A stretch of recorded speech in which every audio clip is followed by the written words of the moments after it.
chance at top-tier tickets from wild hockey to huge concerts like Santana, the Doobie Brothers, Chris Stapleton, and more. Don't wait. Enter now at KFAN.com. Keyword contest.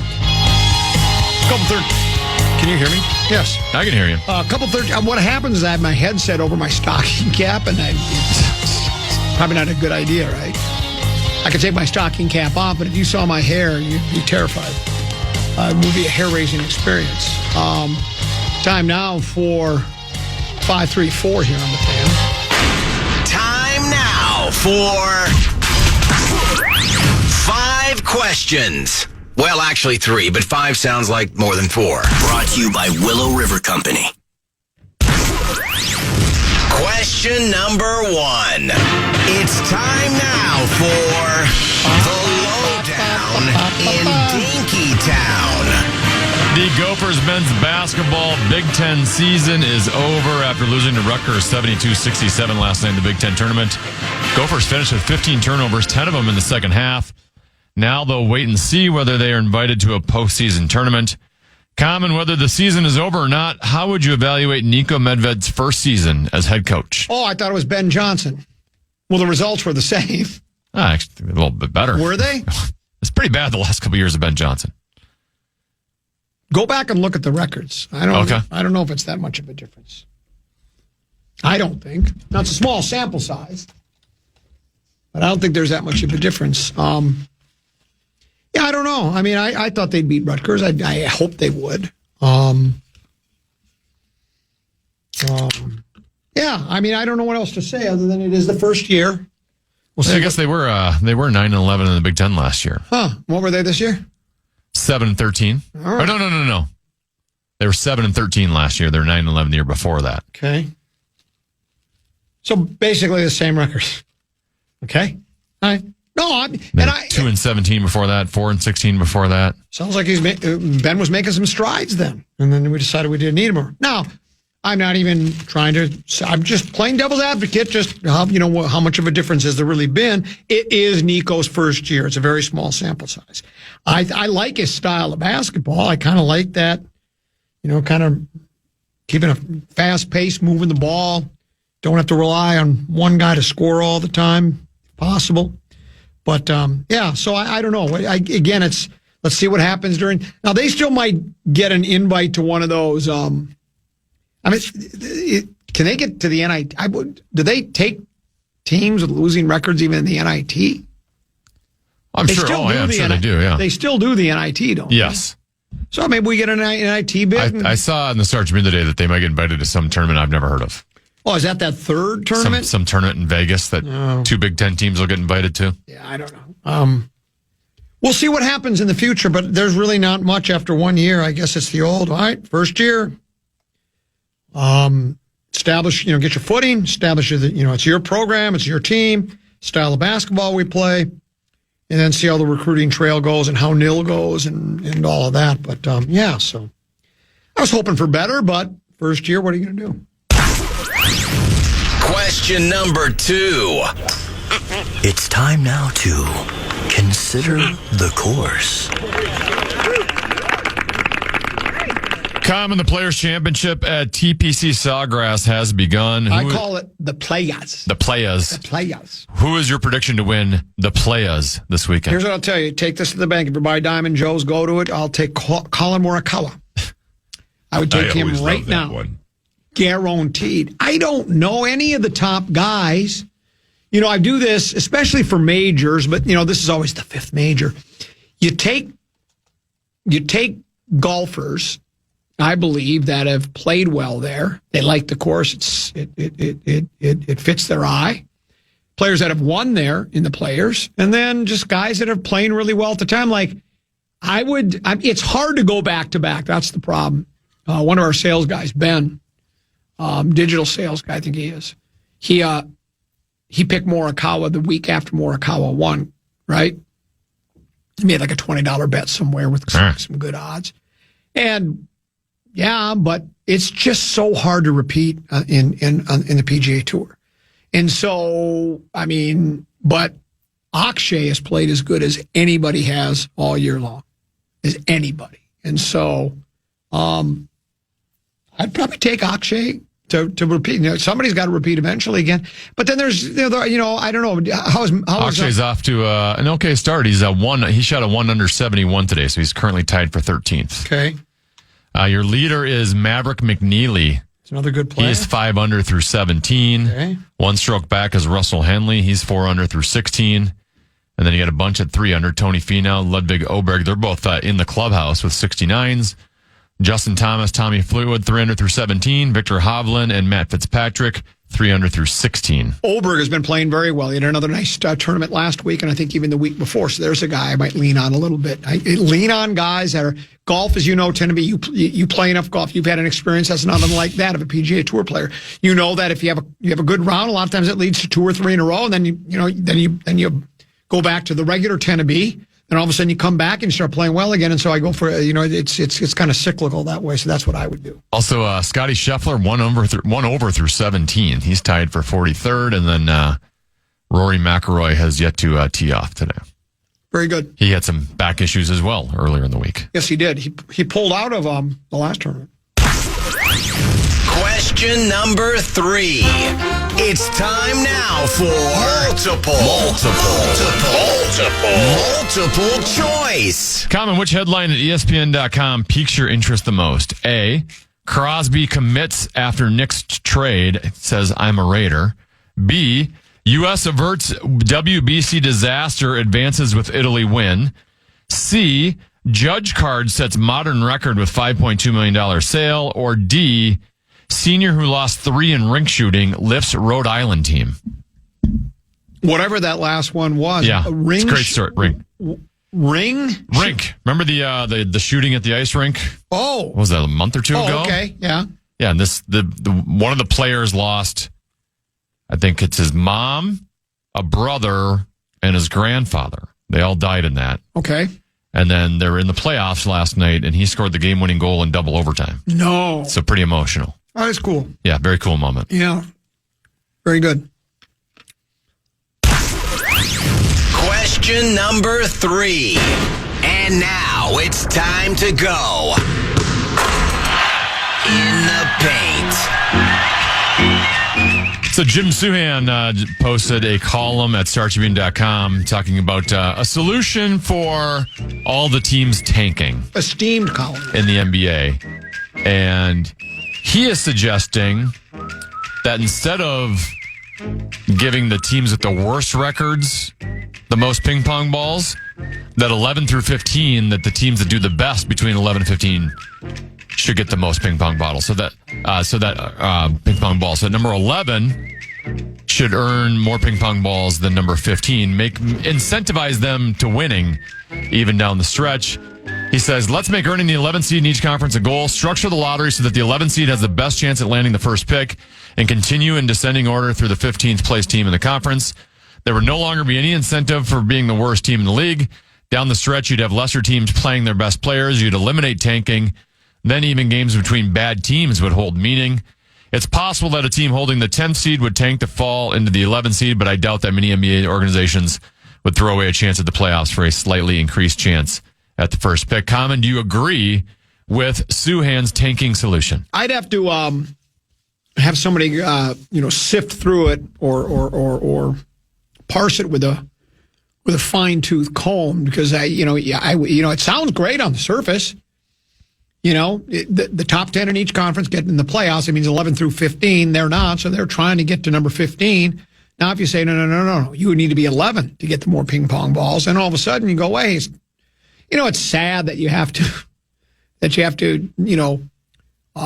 dangle a carrot in front of them in order to get them to actually play hard like you're supposed to as a professional athlete. But I guess I'd have to hear a little bit more to see if there are some safeguards for that. But that sounds pretty good. I still think there might be a 10th team. I think there's teams in 9th and 10th that would tank. Yeah, because there's teams there right now that have no chance. Correct. At not only advancing, they're not getting out of the first round of the playoffs, even if they get to the first round. Yeah, and they're like the Portland Trailblazers aren't going to do anything. No. So you would be incentivizing them. So there wouldn't be as much tanking. Correct. Which sounds great. So from that standpoint, I don't mind it, but there'd still be a little bit of tanking. You also risk, there's a year every once in a while. I think San Antonio kind of did this, right? Where David Robinson was like hurt for the year, and then the Spurs go on and get Tim Duncan. Okay. I do think there's a scenario where you're going to have really good teams where their star player gets hurt for an extended period of time, is out, and they're kind of in that 9, 10, 11 range. You're like, oh, let's tank it. Now we get the next superstar. Now we have a couple superstars. We got a dynasty moving forward. I could see that's going to happen, as opposed to those teams typically don't drop to 14th or 15th. But those teams with a bad injury could drop to 9, 10, 11. I could see that scenario play out. You're absolutely right. So, hey, it's the best solution I've heard so far, though. But I don't know if there is a perfect solution either. So, and that's it for today's edition of 5 Questions. Well, actually, 3 questions, but 5 sounds like more than 4. Presented by Willow River Company. Don't just maintain your proper tea, experience it with a Willow River Experience monthly subscription. You can bundle 5 core services, 3 seasonal upgrades, and 4 custom add-ons into one simple plan. Visit willowrivercompany.com today to build your 5-3-4 experience. Mark Rosen joins us just before 2 here on the Common Man program on the Fan.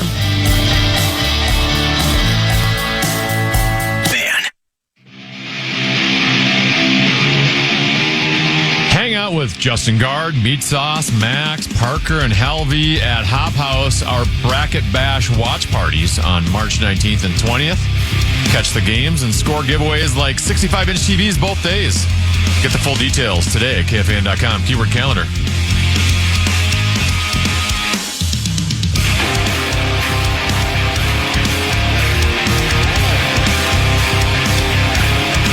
Couple 13-14 pastime common. He's 10 to be.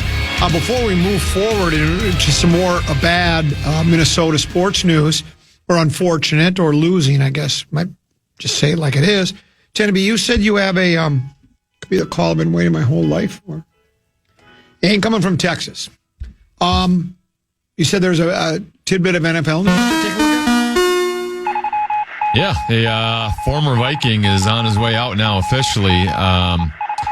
Jeremy Fowler of ESPN reports that defensive tackle Jonathan Allen and the Cincinnati Bengals have agreed to a 2-year deal, $28 million deal per sources. Cincinnati pursued the former Pro Bowler aggressively after Minnesota released him. So the 2 interior defensive linemen we got rid of, found out yesterday that Javon Hargrave is going to the Packers, Jonathan Allen going to the Bengals, and they both got decent deals. Yeah. Well, it just goes to, I guess, to show you that you never can tell. There's lack of depth all across the league. And, we talk about the quarterback position all the time, about finding that franchise quarterback. And, and then we talked about, the Vikings maybe trying to find a good veteran quarterback, for a backup. And it's like, I don't even know if the 32 starters, whoever those guys will end up being, we've talked about this many times. How many are, you go, I like this guy. And you know what? I can back this guy as a quarterback. I think he can win a bunch of games for us. There's maybe 10 of those guys, 12, and after that, even then the bottom 15 starters, you're like second half of the starting quarterbacks in the league. You go, I don't know, but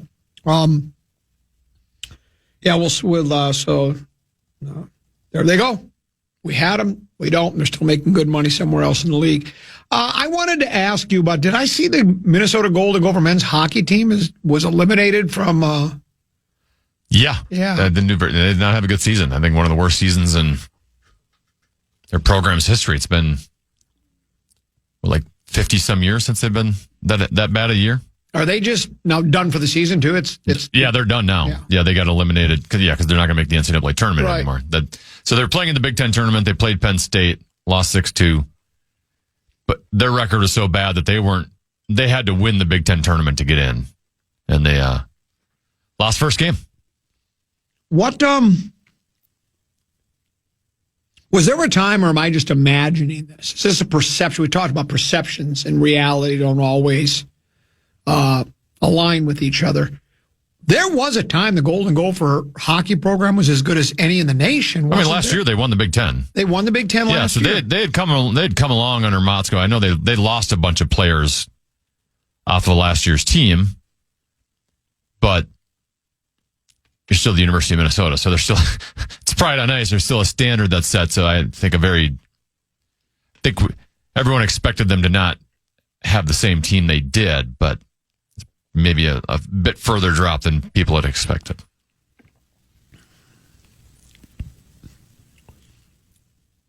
They won, how many natties have they won? Do you know offhand? Overall? Yeah, overall. I mean, they won two. Is it hundreds? They won two about 20, 25 years ago. Was that with Lucia or Wooger? It was Lucia, but some of those guys were Woog's players. Okay, that's what it was. So they won back-to-back, and then they've obviously won some under Herb Brooks in the 70s. Right. I couldn't give you an exact number. I probably should know. Oh, well. State of Minnesota, state of hockey is what we like to call it. So I just found that I guess I was surprised by that. But like you say, they won last year. So, what's next up for the Wild? They get the Philadelphia Flyers tonight, 7:00 right here at Grand Casino Arena on the Fan. You're going to think I'm making this up, but I watched some Flyers hockey last night. They were playing the Capitals. You're watching more hockey than I am now. Yeah, well, Deuce he's nuts about Gophers have won 5, by the way. Okay. So won 74, 76, 79. Deuce loves hockey. You know, he never played, but he loves it. He's done a lot of play-by-play on GameTimeMinnesota.com, so he's done a lot of high school play-by-play.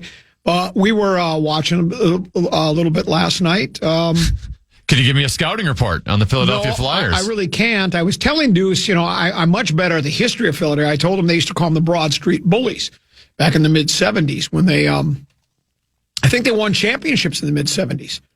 And that's one, because I think the old Spectrum, I don't know where they play now, if it's still the Spectrum, still the same arena. I'm sure they have a new one by now. I don't know if it's just if it's located in the same spot, but I think it was on Broad Street. That's why they called them the Broad Street Bullies. And they were a really tough, rough and tumble kind of a club. And so, but that's all I can tell you about. I know they were up 2-1 when I finally dozed off on the couch. But what can you tell me about Philadelphia? Do they pose any particular problems? Are they any good? Well, it depends on how you say what good is, right? Like if you look at the Eastern Conference standings, they are 7 points out of a playoff spot. So that isn't good, but their 71 points, if they were in the West, would put you in a playoff spot. So the playoffs are all out of whack this year, where a team like the Anaheim Ducks, which won't even be in the playoffs right now if they're in the Eastern Conference, they have the best record in the Pacific Division, and will be a top seed taking on a wild card team. So, and then we've already talked about how wacky it is that the Minnesota Wild have to play the Dallas Stars, while the team below the Wild, the Utah Mammoth, will get as of right now, get the Anaheim Ducks in the first round, which is, like I said, an opponent that wouldn't even make the playoffs in the East. So it's just it's a weird year, especially out East. A lot of these teams that were accustomed to being in the playoffs every single year, right? The Florida Panthers aren't going to make the playoffs. The Toronto Maple Leafs have the second worst record in the East. Rangers have the worst record in the East. Alex Ovechkin and the Capitals aren't going to make the playoffs. Yet you have teams like the Buffalo Sabres all of a sudden leading their division. The Canadians have a nice young core. They've jumped up into playoff spots. Detroit's made a move. So there's a lot of change, a lot of parity, but kind of changes on both sides too, right? The Anaheim has been awful for quite some time. They're progressing. I still think the San Jose Sharks have a chance to make the playoffs out of the West behind Macklin Celebrini. So just some of the old guard is, other than the Colorado Avalanche and the Dallas Stars, the old guard is maybe kind of moving out a little bit. The new guard is starting to come in. Someone texted 2 seasons ago the Gophers lost in heartbreaking fashion in the Natty Championship game. Did they? I don't recall that, but maybe they did. You mentioned a football note. 2 others. You talked about clicking on the headlines. So Crosby has commented now and says, I'm all in for Raider Nation. I mean, he's got to say that. Right. What else is he going to say? I don't know if the Raiders are, I don't think the Raiders, correct me if I'm wrong, he wanted out, right? I thought so, yes. That's what I thought. He wanted out, so they were trying to acquiesce. Okay, we'll let you out. Well, now that he's not out, they're probably better off that he's... Now, again, those 2 first-round picks would be pretty good, having one this year and one next year, but if he can play like he's capable of, and they have the new quarterbacks, everybody guesses they're going to draft the kid from Indiana, and I think they've been busy. I think they may... I don't know if they've had other... I thought they had another free agent acquisition that was highly thought of. Maybe I got the wrong team. Oh, Jalen Naylor, of course. That's the big one. That's the big one you're thinking of. Yeah. So, I know they're probably better off with him. You talk about kicking the can down the road. The Lions did it with Goff. Did you see that move? They redid his contract, and they saved like $20 or $30 million in salary cap. But I like Goff, as a quarterback. I do. I liked him better when he had that great offensive line in front of him. Well, I did too, and I do like him when he's making less money, though. Because they need. They're like any other team. It's funny, you read these. If you go on The Athletic and you read about the specific stories about each team, they talk about, the list needs, right? Every single one for every team, no matter who it is, offensive line, defensive line, linebacker, defensive back, wide receiver, running back. It's every single position is listed because most teams you at least need depth, right? So that's why you could list all those positions. But most teams, they need help at every position. So at least for the kiddies' sake, it frees up money, just like the Vikings did with they had they did it with a bunch of players. Yeah, they did it with. And number one would be Jefferson. Jefferson, Darrisaw, Hawkinson. Yeah, those three making all big money, and they were able to and that's why the Vikings were able to get down to where they were. Did you say that? Is the report that, did you say earlier Murray is in Minnesota as far as we know right now? He was scheduled to, I can't say right now, but he was scheduled to be meeting with the Vikings today here in Minnesota. So we'll keep, like when they select a new pope, you wait for the smoke to come out of the chimney. We'll see if that happens over at the new Winter Park today, a TCO Performance Center, to see if... Yeah, I have to imagine that conversation is basically... like, what do you see the future for me if I'm Kyler Murray, right? Because there's no contract discussion. there's no negotiation of the contract. It's just going to be the bare minimum. That's the easy part. So Kyler just has to be assured. It's the discussion we had with Rosen yesterday of, is it a quarterback competition with J.J. McCarthy? Is Kyler Murray the guy? I think if they get that settled, that'll be very easy and could happen quickly. Well, and here's what I don't know. I tend to agree with you that I would think, at least on surface, without knowing Kyler Murray in any way other than what he does on the football field, that he doesn't want to come here and compete with some youngster. He want not. Look, I got other options.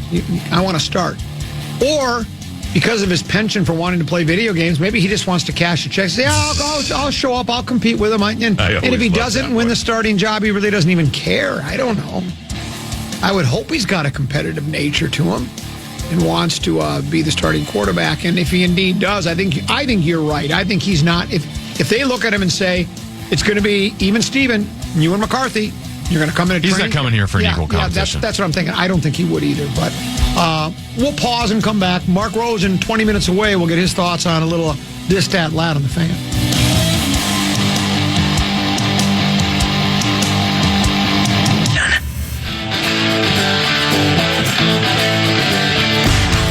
KFAN welcomes some great shows to the Ledge Amphitheater this year. John Mulaney will be there August 22nd, and Blues Traveler and Gin Blossoms will be there September 12th. Get the complete details on all of our upcoming shows on the concert page at KFAN.com. Keyword calendar.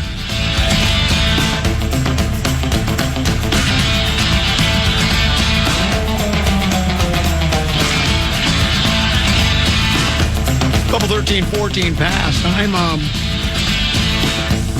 I'm Common. He's 10 to be. Mark Rosen will be with us not long from now.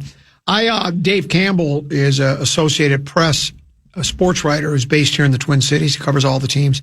And he did report that it's been confirmed to him by someone that requested anonymity that Murray is indeed in town. So he is, as been reported, he's probably at Winter Park right now. They're whining and dining him. Did the Wilfs still have one of those professional gaming league teams? Maybe they could sign him to a dual contract. Kyler could play with the Vikings during the regular season for as quarterback during football season, and then when the football season's not in session, he could maybe be on the professional gaming team because apparently he likes to play video games. Tend to be you're a big Reese's peanut butter cup guy, aren't you? Sure. Love it, right? Yeah. Did you see this story? No. I took 2 bites and had to spit it out. Candy makers are phasing out real cocoa and chocolate. No! Just before Valentine's Day, Brad Reese bought a bag of Reese's unwrapped peanut butter cream mini hearts from his local convenience store in West Palm Beach, Florida. It's a brand new product released especially for the holiday. Tagline, will never break your heart. Reese is a Reese's aficionado who makes a point of trying anything the company produces. And this isn't a coincidence. He's one of the Reeses. A grandson of H.B. Reese, the former Hershey dairy farmer who invented the peanut butter cup back in 1928. He invented it. Said, hey, let's mix a little peanut butter with chocolate and see what happens. Although he's never worked for Reese's or Hershey, which acquired the peanut butter cup company in 1963, Reese considers himself a custodian of HB's legacy. He also takes an avid interest in the Hershey company and its leadership. I wonder, maybe I'll probably have to look further in the story, maybe because I just started reading it now because I just stumbled across it. It says he's never worked for Reese's or for Hershey's. Well, I don't know. Maybe it's one of those guys as he goes, I don't want people to say that I'm just riding on the coattails. Then maybe he's went out and he's created his own career. I would have just ridden on the coattails myself. Well, maybe he's already gotten a nice little fun sent his way. That's probably what it Doesn't need to work. Yeah, that's probably exactly what it is. That's a good point. He's golfing every day. The unwrapped peanut butter cream mini hearts proved to be a disappointment. He goes, I took 2 bites and had to spit it out. I've never had that happen to me ever in the 70 years of my life. Oh, he's an older guy. Oh, wow. There was no taste. It was inedible. Inedible, he said. Reese took a closer look at the packaging, specifically the ingredients. He noticed that instead of milk chocolate, the mini hearts were covered in chocolate-flavored coating that was mostly sugar and vegetable oil. The list of ingredients contained a disclaimer that the candy contained less than 2% cocoa. He visited the candy aisle at a nearby supermarket to investigate further and found that several other Reese's and Hershey products, including Take 5, Mr. Good Bar, and Heath Bars. Heath Bar is my favorite. Heath Bar's chocolate over toffee. You a Heath Bar guy? I've never had one because I don't like toffee. Oh, God. Coffee, toffee, I like them both. Also lack milk chocolate. Cocoa obviously is a central ingredient in chocolate, complex food. Almost on its own, it tastes almost bitter. Since humans began eating it, they've combined it with all other ingredients such as cinnamon and chilies to make it more palatable. Hershey, Reese's, and other commercial chocolate companies use sugar, milk, and oil. For Reese, the extras had finally overshadowed the bitterness, the bitter sweetness of the cocoa. Incensed and also a little depressed, Reese went on LinkedIn and wrote an open letter to Todd Scott, the manager of corporate brand and editorial at Hershey's, to complain. How does the Hershey company continue to position Reese's as its flagship brand, a symbol of trust, quality, and leadership, while quietly replacing the very ingredients that built Reese's trust in the first place? An open editorial ripping the company of his grandfather. Scott did not respond directly, but because of Reese's ancestry, the press took notice. Mr. Beast invited Reese onto, no, Mr. Beast, I'm sorry, Mr. Beast. Mr. Beast? Yes, invited Reese onto his YouTube channel. Now, what do you know about Mr. Beast? Oh, he was in the Preposterous Statement Tournament. That's why I know the name. He's basically like the most famous content creator out there.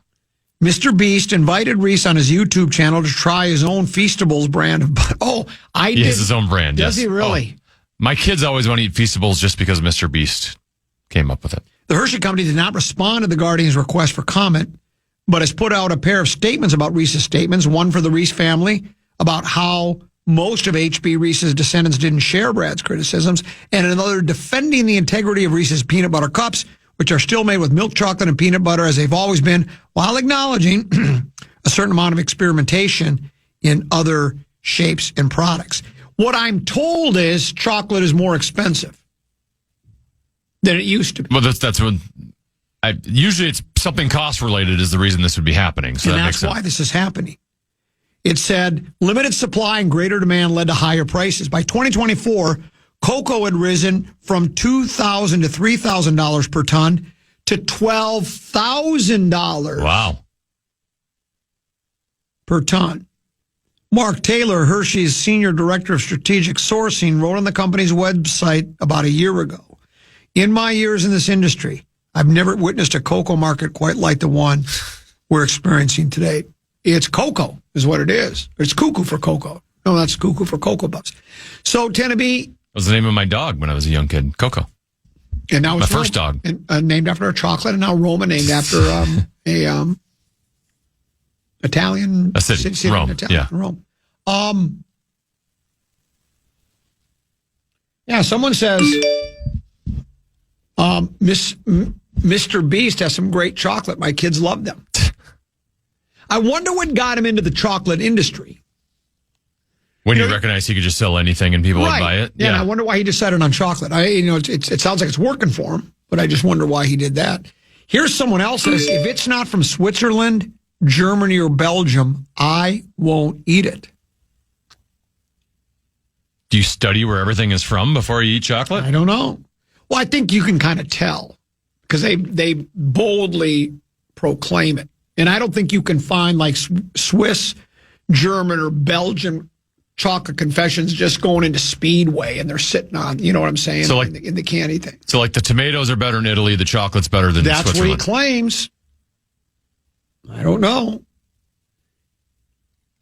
Someone says he also has a hamburger chain. Does Mr. Beast also have a hamburger chain? I don't know. What does he not have? Is Mr. Beast taking over the world? You wouldn't want to be inside his head, everything he's got going on. That's exactly right. You wouldn't want his life. Fun fact, Common chocolate tycoon Forrest Mars Sr., the Mars Bars and M&M's fame, was born in Wadena, Minnesota. One of us. Yeah, I wasn't aware of that. I used to go through Wadena all the time when I would, just passing through when I'd go visit my dad, when he was still alive and well. Every now and then, I know it's kind of hard to tell, but I'm still alive and well when he was up in Carlstadt, Minnesota. So I brought it up only because I think you do, and maybe I just confused you with somebody else. I think you like a Reese's. I thought that was like your. Was that your favorite? I don't really eat a lot of treats anymore at this stage of my life. But yes, wasn't that like your favorite? Oh yeah, it was my favorite candy bar. Yeah, that's what I thought. I actually like Reese's Pieces the best. Okay, I wonder if they're probably in the same situation. Yeah. And I just wondered if you had noticed, if you were appalled by the development, and if you were going to set an editorial. I just didn't know for sure. What do you do when you go up to when you go to Camp Richard? And they have the chocolate ox up there. Oh. And you go inside the chocolate ox. And literally there's hundreds of things in this store you want. And you have to just somehow choose one or two. Well, and it's an awful decision to make. The beauty of the chocolate ox, and there are probably other chocolate stores, confection stores like this. They have old school candies that you just generally don't find anymore. Like, I want to get unique stuff there. Yeah. Have you ever... I don't know if they, again, I'll go with the Speedway thing. I don't think you can walk into Speedway and find Turkish taffy. Did you ever eat Turkish taffy? I don't even know what that is. All right, Turkish taffy, shaped like a candy bar, thin. It came in vanilla, chocolate, and banana. And it was a taffy that was, it'd pull your fillings out, okay? What we would do as kids is we would put them in the refrigerator or in the freezer. Get them frozen. Then you would take it and smack it on the table and it would break into pieces, and then you could just pop a piece in your mouth. Because if you tried to just eat it, like I'm telling you, man, it could just tear it could tear the fillings right out of your gum, out of your teeth. But that's what they had at the Chocolate Ox. They have all these candies that I think have sort of gone by the wayside that are harder to find. Unless you go to specialty stores like a Chocolate Ox. Well, just selecting the ice cream at the Chocolate Ox is hard to do. Oh, yeah. 40 different flavors. Yeah. And then, it's impossible. Yeah, it is impossible. But, I'm a big Chocolate Ox guy. I have an idea for digital with you, by the way. What would that be? Well, so like Zach Halverson recently did like a blind taste test with Diet Cokes around town. I saw that. And he had to determine whether it was like a Diet Coke from McDonald's or Burger King. Different candy bars. You have to blind taste test. You have to say which one it is based off the taste. I'm all for that. How did Zach fare on that? I think he did pretty well. Really? Like 5 of 8 or something like that, which is pretty insane. And if you could tell if it was like coming from a bottle, coming from a can. I think I might be able to do that too. You want to see if you can take them down? Should we have Kara do it for you? Fountain drinks for me are better if it comes from the fountain. And I don't know why. Maybe it's because, look, my guess is ice cold Coca-Cola or Pepsi or any cola that's made is done the same way. They got a big vat of syrup, and they just mix it with carbonated water, right? Because if you ever go to when you go to a fast food place and you make your own, you see two things coming out. One looks like water, the other looks like Coca-Cola. So I think that's probably what they do. But I think fountain pop, I can taste the difference immediately, and it's better than canned or bottled. I would agree when it comes to like Coke, Pepsi, but when it comes to root beer, I'd rather have the root beer out of a can or a bottle. It always tastes different coming out of the fountain. You like it better out of the can or the bottle? For root beer. Oh, for root beer. For Pepsi and Coke and those types of products, I understand what you're saying, and I would agree with you. Depends on the pop is what I guess I'm saying, or the soda. Someone said Turkish taffy is available on Amazon. Someone else says everything's available on Amazon. Bonham's Turkish taffy is sold at Fratelloni's Hardware on Highway 101 in Minnetonka. Oh. So Fratelloni's. Can Gerdsey stop on by for us? I've got it. There's a Fratelloni's in my neighborhood. They're all over the place. I got one by me. I got one in Woodbury, too. This one says, the best chocolate I've had was from a cocoa farm in Belize. I don't believe them. Hey-o! We made chocolate from this pure cocoa form and we're told that real chocolate needs to be refrigerated. We were told commercial chocolate has a chemical additive to keep it solid at room temperature. Chris Hockey, the morning show, discussed this very topic on Reese's and was outraged by what the company had done to the candy. He was outraged by it, you say. I'm outraged by what they've done with Blue Chew. You've heard him talk about Blue Chew, and I have. Just the last break, they've changed the formula in some way, shape, or form. Well, I know the shape and form, but I mean, they've changed the ingredients. It helps change your shape and form. Yeah, that's... Hey-yo. It works more quickly. Okay. Patience is a virtue. That's what I've always been told, so I don't know.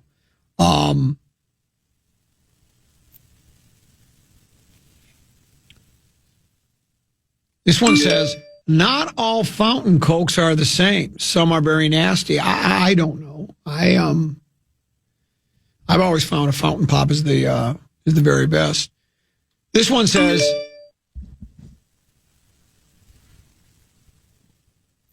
+8, McDonald's Coca-Cola tastes better due to a combination of meticulously maintained high-quality ingredients and specific proprietary handling methods.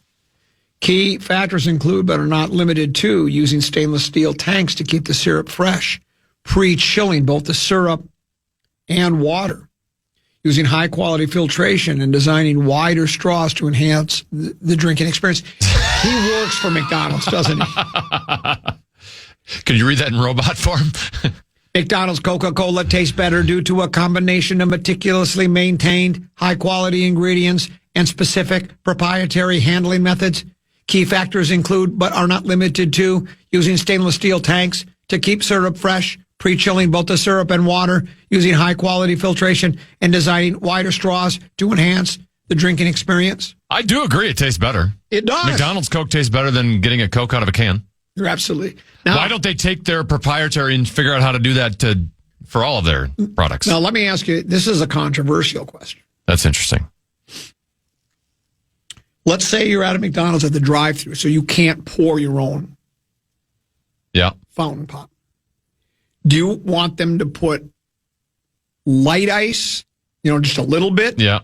Kind of a third of a cup, which I would call medium ice, or fill it to the top, heavy ice? I definitely don't want to fill it to the top. I don't either. Even like when, I don't know, I'm sidetracking the question. That's okay. If I go to a restaurant and ask for a pop. Yeah. And because let's face it, I just drink root beer all the time. They'll have like root beer in a bottle and be like, hey, do you want me to pour it into a glass of ice? I'm like, no, I don't want it watered down. Yeah. So I would say you got to have a little bit of ice just to keep it cool. So you like light ice? I don't need a lot of ice. No. See, I'm medium ice. Okay. And I'll explain to you why. I've had this debate with other people. It's raged on for decades. It separates families, tears them apart. Light ice, the ice, even though it's not a lot of ice, because there's not as much, it will melt Waters down quicker. I think it waters down quicker. If I have like a third of a cup of ice, it doesn't melt as fast. And I'm not a glutton. I'm really not. I don't need to have as much pop and fill it to the very top with no ice because I got to have as much. I can have what I guess amounts to 2/3 of a cup of soda pop rather than 6/8. Plus, then I have the pop. If it's especially if it's in the summer when it's hot, I can chew on the ice when I'm done. I know there are no other people that have gone into the Pavic Hall of Fame. By the way, congratulations again to Greg Swedberg and Dave Ryan, two close personal friends of mine that I've worked with for years, for getting into the Pavic Museum, the Minnesota Broadcasters Hall of Fame. Congratulations to them. I don't think either one of them would tackle a topic like this, though. That's the thing, and maybe that's why I'm out. That's why I've never been. I think I've been nominated before. I mean, I'm expecting a wave of outrage online now after this conversation. Yeah. Here's someone that says I'd vote light ice. Okay. I've never really put a lot of thought into it before, other than I just don't like a lot of ice. I turned on KFAN and stumbled upon the Food Channel. What if the show has the diversity of the common man? Nobody, my boy. That's exactly right. We're not. Well, it's because you know what I did during the last break? Because I don't prepare, I said, well, I'll spin through the Star Tribune. I'll spin through the Athletics, CBS Sports, and Associated Press. Those are my four main ones. There was nothing. Nothing. So I go, what am I going to do? And so I decided I'll go to the Reese's story that I saw. And I saved it. That's your save it for a rainy day story. Yes, yeah. And it was pouring out there today at about 1:32, 1:33, and then it's gotten us to a weekend. Well, I got you a story for Rosen I sent you. Yes, yeah. Tough day for him. I'm glad you reminded me of that. Tough day for him. Yeah, that's for sure. We'll talk to him about that and other stories when we return. It's the Common Man program on the Fan.